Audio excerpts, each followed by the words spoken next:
Boa noite a todos e a todas. Boa noite a todos. Meu nome é Luciano Teodoro de Sales. E meu nome é Luciana Caroline Rezende de Sales. Nosso trabalho é uma análise de um PPP. Escolhemos a Escola Estadual Professor José Aloysio Aragão, que fica em Londrina, Paraná, para fazer nossa análise. Esse PPP da escola é muito extenso e procuramos, eu e a Luciana, pegar as partes mais importantes do PPP para simplificar, para ficar melhor, para nós expressar nossa análise.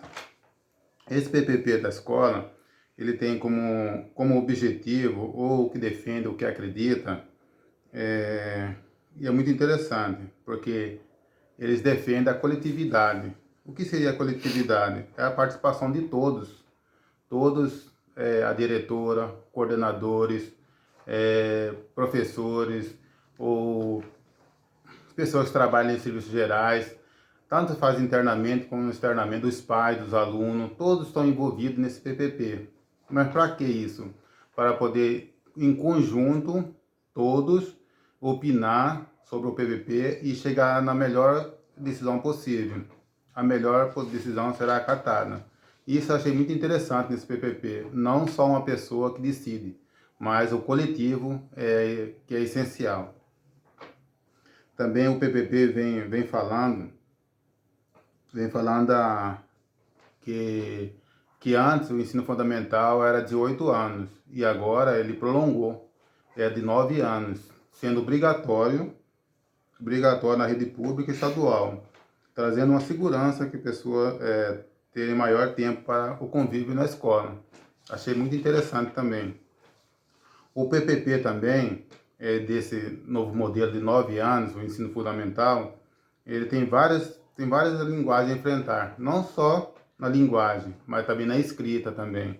E achei também interessante fazendo a leitura do PPP, que devemos considerar a particularidade de cada aluno, de cada ano. Isso é muito interessante, lendo o PPP, achei. Que a criança também, que fala que hoje, pensar na criança, o ensino fundamental, é refletir nas experiências sociais que mesmo vive.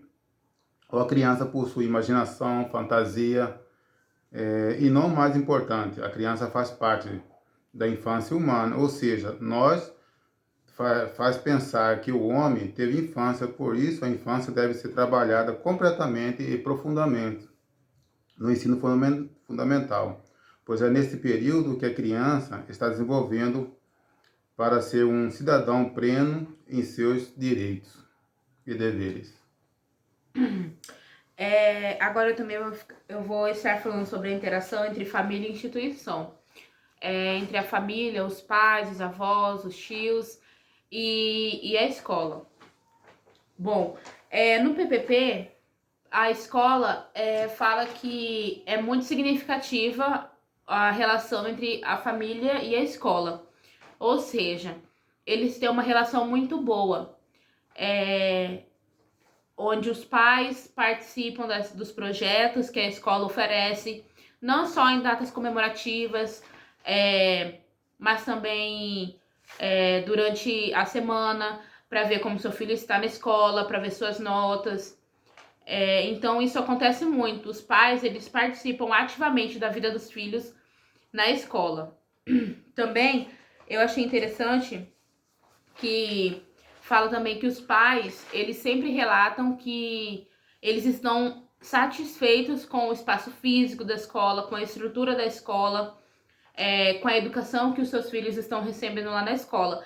Então essa relação não só é boa para os pais e para a escola, mas também para os alunos. Porque vemos também que muitas vezes os alunos não vão bem na escola por não ter essa comunicação dos pais com a escola. E muitas vezes dos pais com os seus próprios filhos. Então, neste PPP, a escola relata que esses pais estão preocupados com a vida escolar dos seus filhos e por isso estão ativamente sempre lá na escola. Também uma questão interessante é que os pais sempre são convidados para participar de coisas lá. Por exemplo, projetos na horta ou outros projetos, os pais, eles também têm a oportunidade de irem e também, como o Luciano falou, de opinar na questão do PPP, né? Que ele falou na elaboração do PPP, os pais também têm essa liberdade. Por quê? Porque eles fazem parte da vida dos alunos. Então, a escola, ela respeita tudo que envolve o bem-estar do aluno. E também eu achei muito interessante quando fala que dos objetivos da escola, que a escola, ela quer formar um cidadão ciente dos seus direitos e deveres, não só dos seus direitos, mas também dos deveres perante a sociedade. Então, esses alunos, eles são formados para isso, né? E o ensino fundamental é uma etapa muito importante e que, por isso, como o Luciano falou, é gratuita, mas também é obrigatória, né? Na escola. É obrigatório toda criança passar pelo ensino fundamental. Por quê? Porque é ali que está a base de tudo. Quando nós vamos para o ensino médio ou quando nós vamos para a faculdade, o ensino tudo começa também na educação infantil, mas mais a fundo no ensino fundamental. E é no ensino fundamental que as crianças vão aprendendo os ensinos sobre a sociedade, onde aprende sobre a sociologia, sobre a filosofia, coisas que envolvem a sociedade, coisas que eles vão aprender para ser um cidadão pleno em seus direitos e deveres. Também é muito interessante que o PPP nós analisamos e não encontramos assim relatos em que fala no PPP de uma estrutura precária da escola. Ou seja, nós vemos as coisas, os materiais que a escola possui, por exemplo, cadeiras, computadores, coisas que os alunos precisam para ter uma educação, né? E nós vemos que a escola, mesmo ela sendo estadual, é uma escola bem estruturada. É uma escola que oferece aos alunos um lanche saudável, oferece aos alunos uma sala bem refrigerada, uma sala que tenham cadeiras melhores, uma escola com bons professores, uma escola com uma estrutura física externa muito boa. Então, a estrutura física da escola também contribui para a educação plena dos alunos. Por quê? Porque como que os alunos vão estudar sem uma cadeira boa, sem uma mesinha para colocar seus cadernos? Como que o aluno vai estudar? Como que o aluno vai querer estudar chegando numa escola onde não tem um lanche saudável, um lanche reforçado para ele poder ficar 4 horas dentro de uma sala de aula? E nós sabemos que na região em que nós vivemos, tem muitos e muitos relatos de alunos que sofrem precariedade em suas residências. Então, muitos alunos chegam na escola sem ter o que comer, sem ter o que se alimentar e chegam com fome. Então, isso atrapalha também o psicológico do aluno.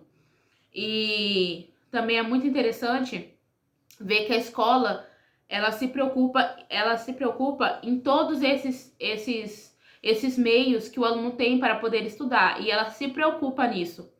Então a escola também ela não age sozinha, ela age com a família. Então nós achamos muito interessante falar sobre essas questões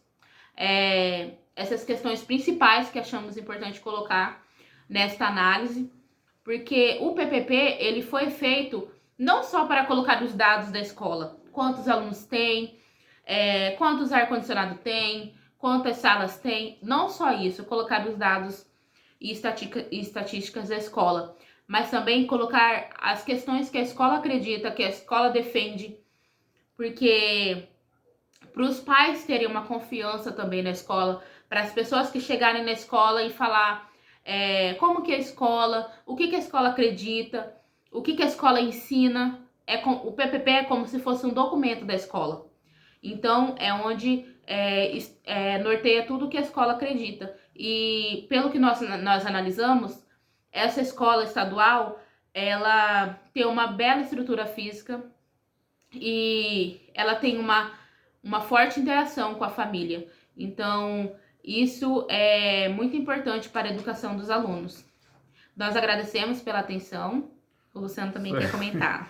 Só voltando aqui um pouquinho na fala da Luciana, que achei interessante falar da estrutura da escola, né? Nós analisamos o PPP e ela usou, pelo PPP, ela oferece todas as qualidades para os professores poder exercer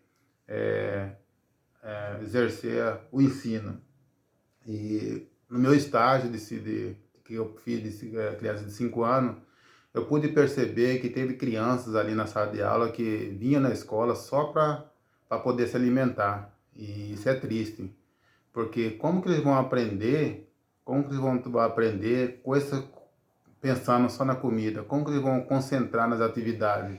Não vai ter o ensino, por mais que as professoras possam esforçar de todos os jeitos, ter a criatividade, para fazer um plano de aula perfeito praticamente, mas se o aluno não estiver amparado com a qualidade de uma estrutura na escola, com lanche, com todos o que os alunos merecem, o ensino não vai chegar de qualidade para eles. Não vai para frente. Não vai para frente. E nós analisando o PPP que nós fizemos, achamos muito interessante que no PPP não visa isso. E essa escola é bem amparada lá de Londrina, Paraná, bem estruturada, oferece todas as possibilidades para os professores exercer o que eles sabem de melhor, que é o ensino de qualidade. Porque, só uma coisinha, porque eu participei da bolsa do PIBID numa escola municipal aqui perto da minha casa, e nós, na primeira aula, nós pudemos ter o contato com o PPP da escola. E nós percebemos uma grande diferença desse PPP para esse que nós estamos analisando agora. Por quê? Porque o PPP é um documento, mas também eu percebi que o PPP dessa escola que eu analisei, dessa escola municipal, ele era um pedido de socorro da escola. Era um pedido de socorro porque não temos cadeira suficiente, nós ficamos 3 dias sem dar lanche para as crianças. O nosso público de alunos é só de crianças carentes, estamos com falta de professores. Então, o PPP era um documento de grito de socorro. Por isso que nós percebemos essa diferença, o quanto essa escola lá em Paraná, ela ampara muito bem os alunos, porque vemos essa diferença que muitas vezes para as escolas que não recebem apoio na educação, o PPP é uma forma de um grito de socorro. E nós percebemos que essa escola lá em Paraná, ela é muito bem estruturada e também ela para, não só da educação, não só ensina, mas também ela para o aluno. E analisando também, vendo o PPP lá da Escola do Paraná, e com nossa região aqui, com nossa estrutura aqui, pode perceber claramente que lá dá total estrutura, apoio para os professores. E aqui na nossa região, vimos relatos, não uma vez, várias vezes, de professores tirar dinheiro do seu próprio bolso para comprar material didático, para poder comprar azulejo que quebrou, comprar azulejo ou tinta para pintar. E os próprios professores faziam ter a mão de obra. E vimos essa diferença tão gritante que é de um estado para o outro. E isso é muito preocupante para a nossa região. Então, essa foi a nossa análise, que nós, a partir das nossas reflexões que tiramos a partir deste PPP dessa escola em Londrina, Paraná. Agradecemos a oportunidade e que nós possamos estar refletindo sobre essas questões, que não é uma coisa de longe, não é uma coisa que nós vemos só de longe, nós vemos pela televisão, é uma coisa que nós vivenciamos e também vamos vivenciar como futuros pedagogos. Muito obrigada. Obrigado.